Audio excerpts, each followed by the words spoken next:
ನಮಸ್ಕಾರ ಸ್ನೇಹಿತರೆ, ನನ್ನ ಹೆಸರು ಸುನಿಲ್ ಕುಮಾರ್. ಬ್ಯಾಚುಲರ್ಸ್ ಅಡುಗೆಗೆ ಎಲ್ಲ ವೀಕ್ಷಕರಿಗೂ ಸ್ವಾಗತ.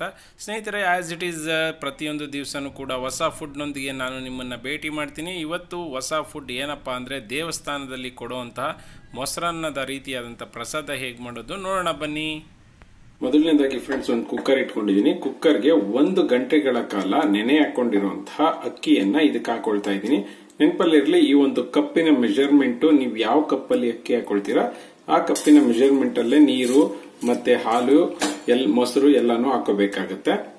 ಈಗ ಅಕ್ಕಿಗೆ ಅದೇ ಕಪ್ ಮೆಜರ್ಮೆಂಟ್ ಅಲ್ಲಿ 1 ಗ್ಲಾಸ್ನಷ್ಟು ಅದೇ 1 ಕಪ್ನಷ್ಟು ನೀರನ್ನ ಹಾಕೊಳ್ತಾ ಇದ್ದೀನಿ.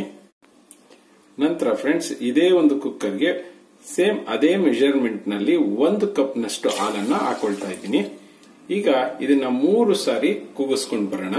ಇದೇನಪ್ಪ 1 ಕಪ್ ಅಕ್ಕಿನ 3 ಸಾರಿ ಯಾಕೆ ಕೂಗಿಸ್ಕೋಬೇಕು ಅಂತ ನೀವು ಕೇಳ್ಬೋದು. ಯಾಕೆಂದ್ರೆ ಈ ಪ್ರಸಾದ ಅಥವಾ ಮೊಸರನ್ನ ಅನ್ನೋದೇನಿದೆ, ಇದರಲ್ಲಿ ಅನ್ನ ಚೆನ್ನಾಗಿ ಬೆಂದಿದ್ರೆ ತುಂಬಾನೇ ಚೆನ್ನಾಗಿರುತ್ತೆ. ಹಾಗಾಗಿ 3 ಟೈಮು ಕೂಗಿಸ್ಕೊಂಡ್ ಬರೋಣ.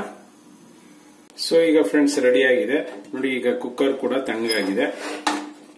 ಸೊ ಇದನ್ನ ಅಪೋಸಿಟ್ ಸೈಡ್ಗೆ ತಗೊಂಡು ಎತ್ಕೊಳ್ಳೋಣ. ವಾವ್, ಅನ್ನ ತುಂಬಾನೇ ಚೆನ್ನಾಗಿದೆ, ಅನ್ನ ಸ್ಮೂತ್ ಆಗಿದೆ. ಸೊ ಇವಾಗ ನಮ್ಗೆ ಎಷ್ಟು ರುಚಿಗೆ ಬೇಕೋ ಅಷ್ಟು ಉಪ್ಪನ್ನು ಹಾಕೊಂಡು ಕ್ಲೀನ್ ಆಗಿ ಮಿಕ್ಸ್ ಮಾಡ್ಕೊಳ್ಳೋಣ. ನೆನಪಲ್ಲಿರ್ಲಿ, ಇದು ಬಿಸಿ ಇದ್ದ ಹಾಗೇನೆ ಚೆನ್ನಾಗಿ ನೀವು ಈ ರೀತಿಯಲ್ಲಿ ಕಲ್ಸ್ಕೋಬೇಕಾಗುತ್ತೆ. ಇದನ್ನ ಎಷ್ಟು ನೀವು ಕಲಿಸ್ತೀರಾ ಅಷ್ಟು ಕೂಡ ಒಳ್ಳೇದು, ರುಚಿ ಜಾಸ್ತಿ ಇರುತ್ತೆ. ಚೆನ್ನಾಗಿ ಇದು ಮಿಕ್ಸ್ ಆಗಲಿ. ಮಿಕ್ಸ್ ಆಗೋದ್ರ ಜೊತೆಗೆ ಅನ್ನ ಏನು ಚೆನ್ನಾಗಿ ಬೆಂದಿರುತ್ತೆ. ಸೊ ಹಾಗಾಗಿ ಇದು ಅನ್ನದ ಕೈಯಿಂದ ಮುದ್ದೆ ತರ ಮಾಡ್ಕೊಳ್ಳಿ ಅನ್ನನ.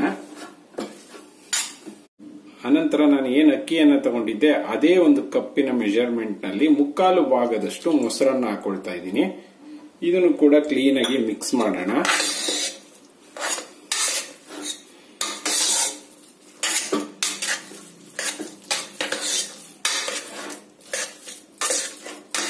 ಇದು ಬಿಸಿ ಇದ್ದ ಹಾಗೆ ಚೆನ್ನಾಗಿ ಮಿಕ್ಸ್ ಮಾಡಬೇಕು. ತಣ್ಣಗಾದ್ಮೇಲೆ ಇದನ್ನ ಮಿಕ್ಸ್ ಮಾಡೋದಕ್ಕೆ ಅಥವಾ ಮುದ್ದೆ ತರ ಅನ್ನ ಮಾಡ್ಕೊಳ್ಳೋದಕ್ಕೆ ಆಗೋದಿಲ್ಲ. ಮತ್ತದೇ ಮೆಜರ್ಮೆಂಟ್ ನಲ್ಲಿ 1 ಕಪ್ನಷ್ಟು ಹಾಲನ್ನ ಹಾಕೊಳ್ತಾ ಇದ್ದೀನಿ. ಈ ಹಾಲನ್ನ ಹಾಕೊಂಡ ನಂತರ ಮತ್ತೆ ಇದನ್ನ ಕ್ಲೀನ್ ಆಗಿ ಮುದ್ದೆ ತರ ಇದನ್ನ ಮಿಕ್ಸ್ ಮಾಡ್ಕೊಳ್ಳೋಣ. ಈಗ ಇದು ರೆಡಿ ಇದೆ. ಇದಕ್ಕೆ ಒಗ್ಗರಣೆ ಮಾಡ್ಕೊಂಡು ಬರೋಣ ಬನ್ನಿ.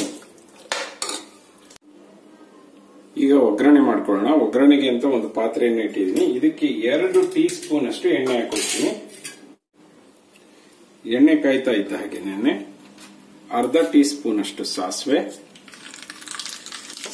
ಚಿಟ್ಗುಡ್ತಾ ಇದ್ದ ಹಾಗೆ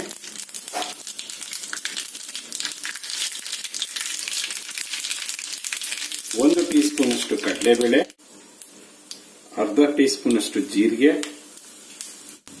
ಅರ್ಧ ಟೀ ಸ್ಪೂನ್ ಅಷ್ಟು ಮೆಣಸಿನ ಪುಡಿ, ನಂತರ ಒಂದು 15 ಕರಿಬೇವಿನ ಸೊಪ್ಪನ್ನು ಹಾಕಿ ನಾನಿಲ್ಲಿ ಬೇಡಿಗೆ ಮೆಣಸಿನಕಾಯಿ ಚೂರು ಮಾಡಿ ಒಂದು 3-4 ಹಾಕೊಳ್ತಾ ಇದ್ದೀನಿ. ಆದ್ಮೇಲೆ ಇದನ್ನ ಮೊಸರನ್ನಕ್ಕೆ ಹಾಕೊಂಡು ಬರೋಣ. ಮೊಸರನ್ನ ಇದಕ್ಕೆ ಇದನ್ನ ಹಾಕೋಣ.